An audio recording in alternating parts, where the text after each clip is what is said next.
Assalamualaikum warahmatullahi wabarakatuh. Halo anak-anak, bagaimana kabarnya hari ini?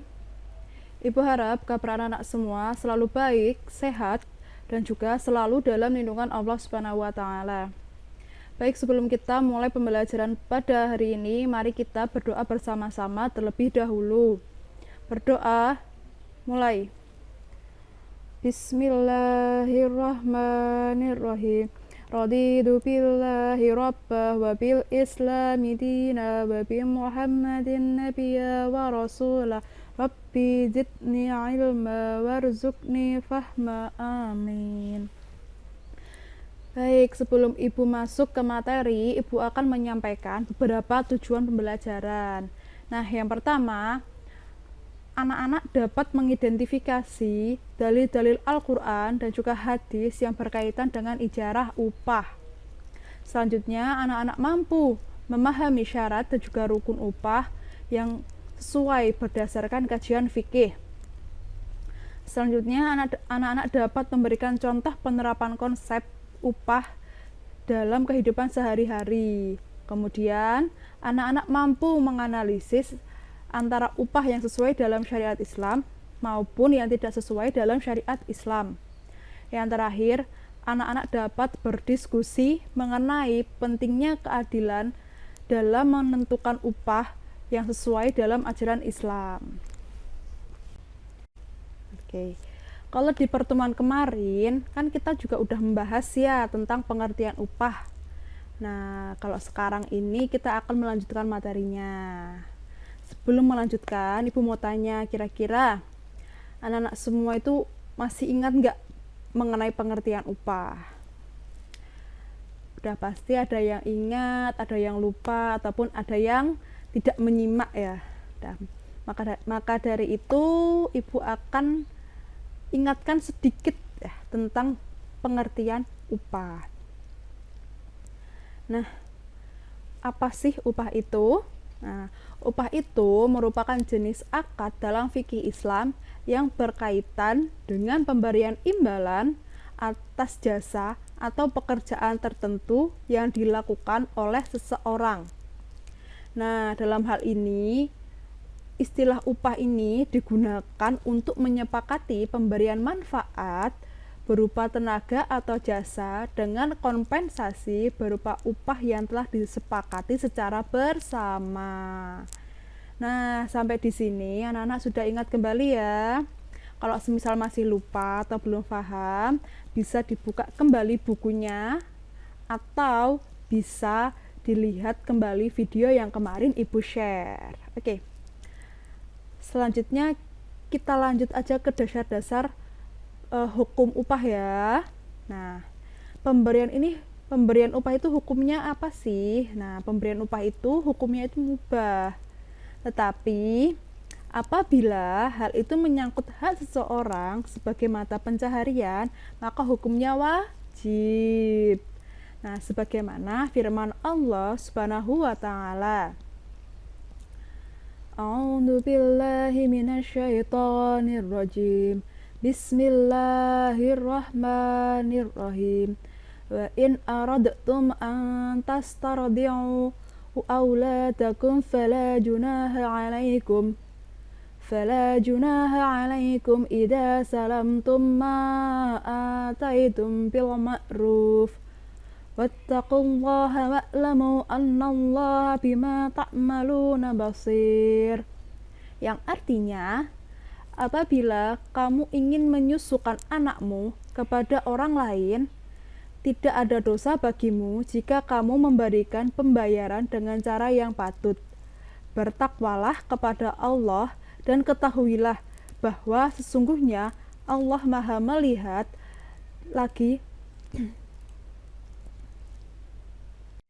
Takwalah kepada Allah dan ketahuilah bahwa sesungguhnya Allah Maha melihat apa yang kamu kerjakan.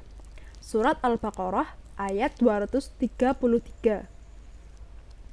Nah, ayat di atas itu menjelaskan tentang kesegaraan membayar upah kepada pekerja dengan upah yang sesuai. Nah, upah itu juga merupakan hak pekerja ya, dan juga harus dibayarkan sesuai dengan jenis pekerjaannya. Menunda-nunda pembayaran upah tidak dibenarkan dalam ajaran Islam, sebab itu termasuk perbuatan aniaya, sebagaimana sabda Rasulullah Shallallahu Alaihi Wasallam yang bunyinya,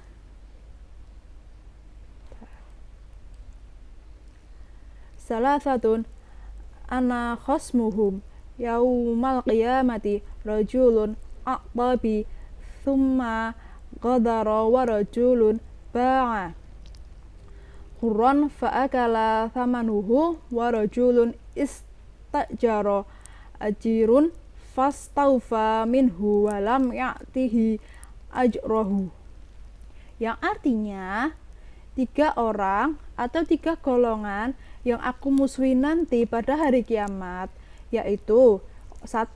Orang yang memberi kepadaku kemudian menarik kembali. Yang kedua, orang yang menjual orang merdeka kemudian makan harganya. Yang ketiga, orang yang mengupahkan dan telah selesai tetapi tidak memberikan upahnya. Hadis riwayat Bukhari 2109. Hadis yang kedua,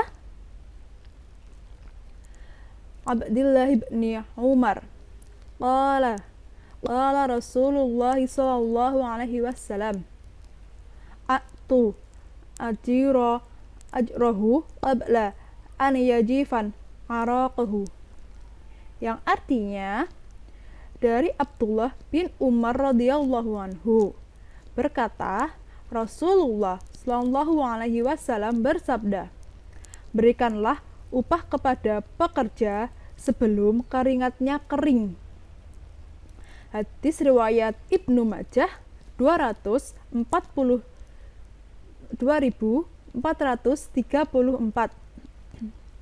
Nah, dari hadis di atas dijelaskan bahwasannya kita harus sesegera mungkin membayar upah kepada pekerja.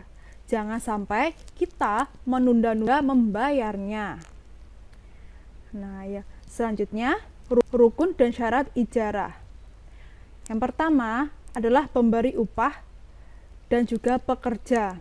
Nah, adapun syaratnya yang pertama berakal sehat dan mumayyiz. Namun tidak disyaratkan balik, maka tidak dibenarkan mempekerjakan orang gila, anak-anak yang belum mumayyiz. Kalau belum tahu mumayyiz itu orang yang memahami akal. Jadi walaupun anak-anak itu belum balik, tapi sudah paham mengenai pekerjaan dan juga upah, nah itu boleh dipekerjakan. Yang kedua, cakap dalam bertindak.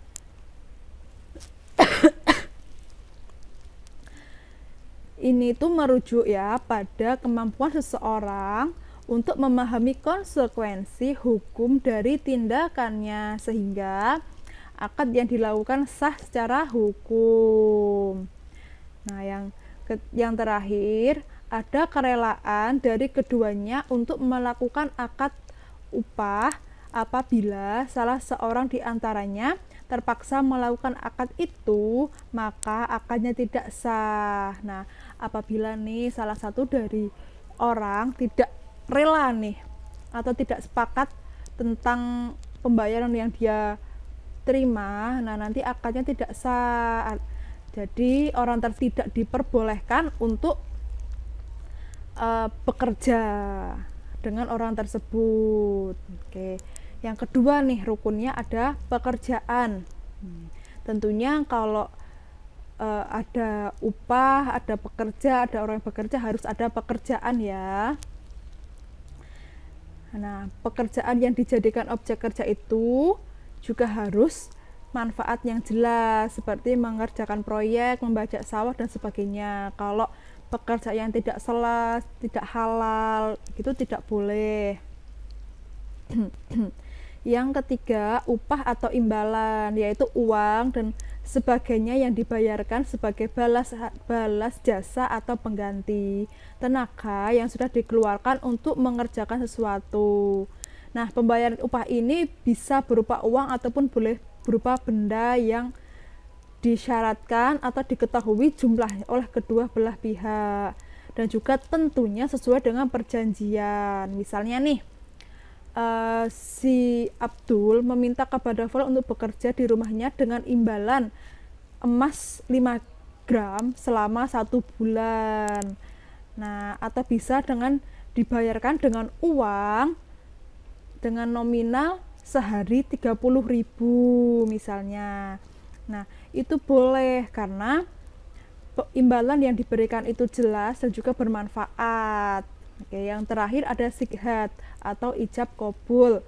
Nah, sighat ini ucapan yang dilontarkan oleh pihak majikan dan juga karyawan. Dalam sighat syaratnya itu harus ada ijab dan kabul ya.